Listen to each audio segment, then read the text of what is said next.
আমার মাননীয় শ্রী প্রমোদ সাহেব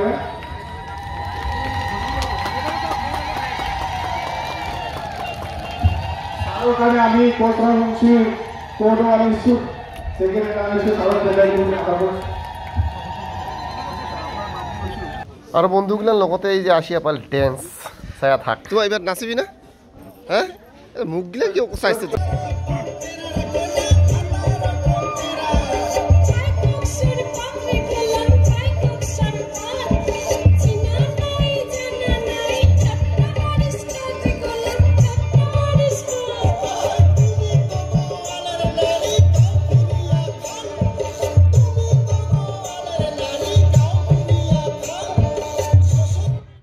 সো এইগুলান সব ভলান্টিয়ার হয় কি সুন্দর করে ড্রেসগুলান একদম বিরাট ভাল লাগছে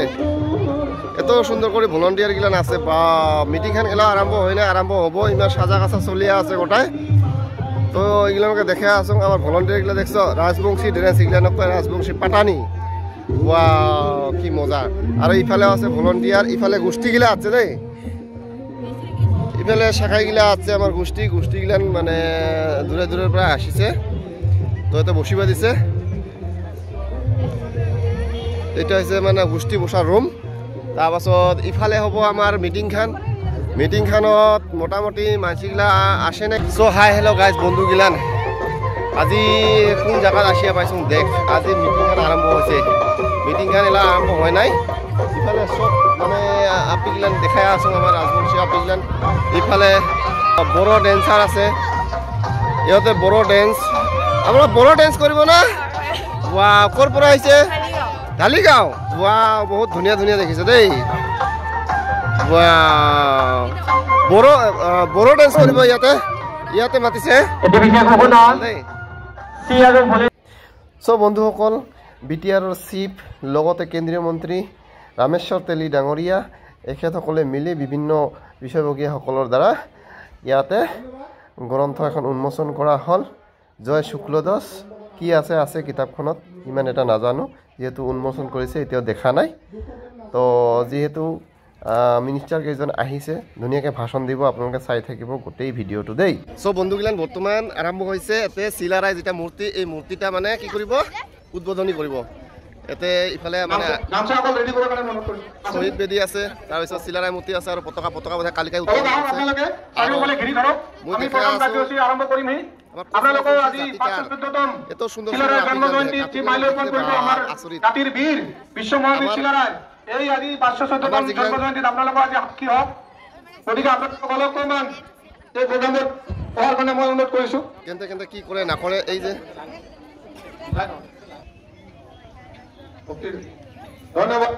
ধন্যবাদ থাকিল একেলগতে আমি আগুৱাই যাবলৈ অনুৰোধ কৰিম আৰু তেওঁলোকৰ লগত সহযোগ কৰিব আমাৰ ডাঙাবাৰী গাঁৱৰ তো এইফালে আপিগিলান দেখে এইফালে আপিগিলান পুরা একদম চকচকা হয়ে আছে তো ইনকা করিয়া মোটামুটি চিলারাই মূর্তিত মাল্য অর্পণ করব তো মাল্য অর্পণ করার পাছত কি হয় কি না হয় সব দেখে আসো তো প্রোগ্রামটা যতদূর পাইস গোটাইখিনি দেখিস খুব ভাল লাগিব প্রোগ্রামটা তো এইফালে এই যে মাল্য অর্পণ করি চিলারাই মূর্তি সুন্দর করে মাল্য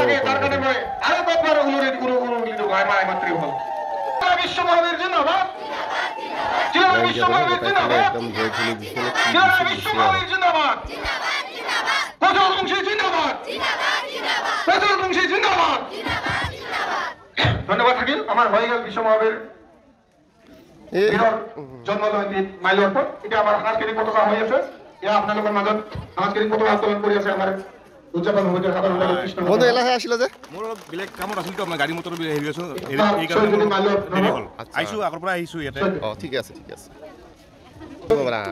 ফটো উঠিলে মুকলে কসবা চাই অৰ্পণ কৰিব আমাৰ শহীদ আমাৰ মাননীয় শ্ৰী কুসুম চৌধুৰী ডাঙৰীয়া ধন্যবাদ এয়া হয় আমাৰ বীৰ বীৰাংগনা শহীদত পুষ্প অৰ্পণ গতিকে আমাৰ যিসকল বৈষ্ণৱসকল আছে অতিথিসকল আছে সবে এজন এজনকে আপোনালোকে পুষ্প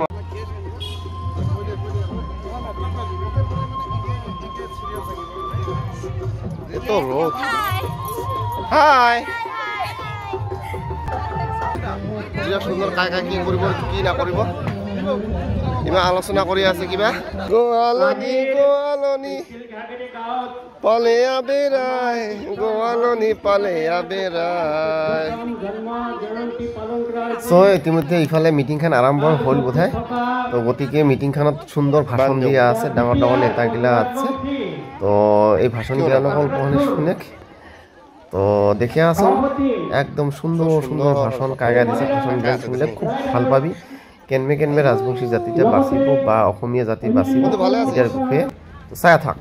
এই কামাখ্যাৰ কাৰণে অসম আৰু কামৰূপৰ নাম সমগ্ৰ পৃথিৱীত আজি উজ্বলি উঠিছে সমগ্ৰ ভাৰতবৰ্ষৰ দিক দিগন্ত প্ৰচাৰিত হৈছে যাৰ কাৰণে সমগ্ৰ ভূ ভাৰতৰ পৰা ধৰ্মপ্ৰাণ যাত্ৰীসকলে অসমৰ এই পুণ্যভূমি দৰ্শন কৰিবলৈ এতিয়াও হাজাৰ হাজাৰ সংখ্যাত আহে আৰু দ্বিতীয়টো হৈছে মহাপুৰুষ শ্ৰীমন্ত শংকৰদেৱ ৰচিত গ্ৰন্থাৱলী যাৰ কাৰণে অসমীয়া অশিক্ষিত মানুহৰ মাজতো ধৰ্ম মুখ্য আৰু কাব্যনীতৰ ত্ৰিবেণী সংগম হৈছে এই দুয়োটা গৌৰৱৰ গুৰিতেই আছিল এজন বিখ্যাত মানুহ দুজন বিখ্যাত মানুহ মহাৰাজ নৰনাৰায়ণ আৰু তেওঁৰ সেনাপতি বিশ্ব মহাবীৰ শুক্লধ্বজ ওৰফে চিলাৰায় এইটো খুব গুৰুত্বপূৰ্ণ কথা যে অসমীয়া মানুহৰ অস্তিত্ব অসমীয়া মানুহৰ পৰিচয় অসমীয়া মানুহৰ গৌৰৱ অসমীয়া মানুহৰ সংস্কৃতি অসমীয়া মানুহৰ ভাষা অসমীয়া মানুহৰ সাহিত্য এই সকলোৰে যিটো সময়ত জয় জয়ময়মৰ অৱস্থা হৈছিল সেই জয় জয়ময়মৰ অৱস্থাটো গুৰি ধৰিছিল দুগৰাকী কোচ ৰাজবংশী জনগোষ্ঠীৰ অতি বিখ্যাত সুসন্তান মহাৰাজ নৰনাৰায়ণ আৰু তেওঁৰ ভাতৃ বিশ্ব মহাবীৰ চিলাৰায় অসমীয়া জাতিৰ ভেটি ৰচনা কৰাত তেখেতৰ সান্নিধ্যত হৈছিল আজি দুখ আৰু পৰিতাপৰ বিষয় যে কুৱেনচেং নামৰ যিখন বাৰ্তালাপসূচী আছে ভূটানৰ সেইখন বাৰ্তালাপসূচীত কৈ গৈছে যে একালৰ স্বাধীন কমতাপুৰ অকল ৰাজনৈতিক অপৰিপক্কতাৰ কাৰণে আজি স্বাধীন ভাৰতৰ মাত্ৰ এখন জিলা হিচাপত পৰ্যবেক্ষিত হ'ল আৰু সেয়াই নহয় যদি মই একেবাৰে ৰিচেণ্ট বুৰঞ্জী যদি টানি আনিব খোজোঁ মই তেওঁক ধন্যবাদ জনাব বিচাৰিছোঁ শ্ৰীযুত কাশ্যপ ডাঙৰীয়াক যে আমাৰ মাজতে ইভেন স্বাধীনতা আন্দোলনৰ সময়তো আত্মহুতি দিয়া নিধাৰুৰাম ৰাজবংশীৰ বিষয়ে আমি কেতিয়াও নাজানিলোঁ আমাৰ কমিউনিটি আমাৰ মাজতে সেই তেখেতৰ বীৰগাথাৰ কথা কেতিয়াও প্ৰচলিত হোৱা নাই আজি দুখ আৰু পৰিতাপৰ বিষয় যে মই আপোনালোকক সম্বোধন কৰোঁতেও মই অসমীয়াতে কথা পাতি আছোঁ কিন্তু আমি বহুতে নাজানো যে নৰনাৰায়ণ চিলাৰায়ৰ দিনত মাধৱ ৰায় ডাঙৰীয়াই যিখন ভাগৱত গীতা ৰাজবংশী ভাষাত অনুবাদ কৰিছিল সেই ৰাজবংশী ভাষা গীতাখন এতিয়ালৈকে মধুপুৰ সত্ৰৰ থাপনাত স্থাপিত হৈ আছে আৰু যদি সেইখন থাপনাত স্থাপিত হৈ আছে তাৰ পৰাই আমাৰ অসমীয়া ভাষাৰ ভেটি আমি সুদৃঢ় কৰিবলৈ সক্ষম হৈছিলোঁ কিন্তু আজিৰ ক্ষেত্ৰত আজি যদি চাওঁ আমি আমাৰ ভাষাৰ আমাৰ অধিকাৰ আমি ভাষাটো সম্পূৰ্ণভাৱে হেৰাই পেলাইছোঁ আমাৰ বুৰঞ্জী আজি নাইকিয়া হৈছে আৰু তাতোকৈ নিশ্চয় আজিৰ এই সভাখনে ইয়াৰ প্ৰতিচ্ছবি বুলি মই ক'ব বিচাৰোঁ বড়োসকল আৰু কোচ ৰাজবংশীসকল এই অঞ্চলত দীঘলীয়া সময়ৰ পৰা আমি বসবাস কৰি আছোঁ আৰু ইতিহাসে কয় যে বড়ো আৰু কোচ ৰাজবংশী বিভিন্ন সময়ত শান্তিপূৰ্ণভাৱে মিলা প্ৰীতি আৰু ভাতৃত্ববোধেৰে আমি ইয়াত সমন্বয় সৃষ্টি কৰি পেলাই আমি ইয়াত বসবাস কৰি আছোঁ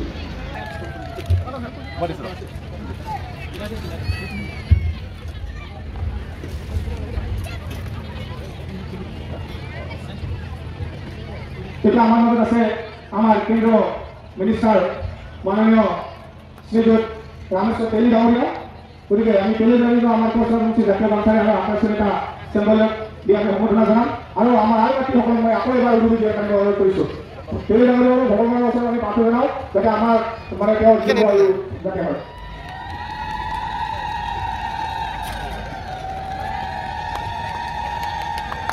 ধন্যবাদ থাকি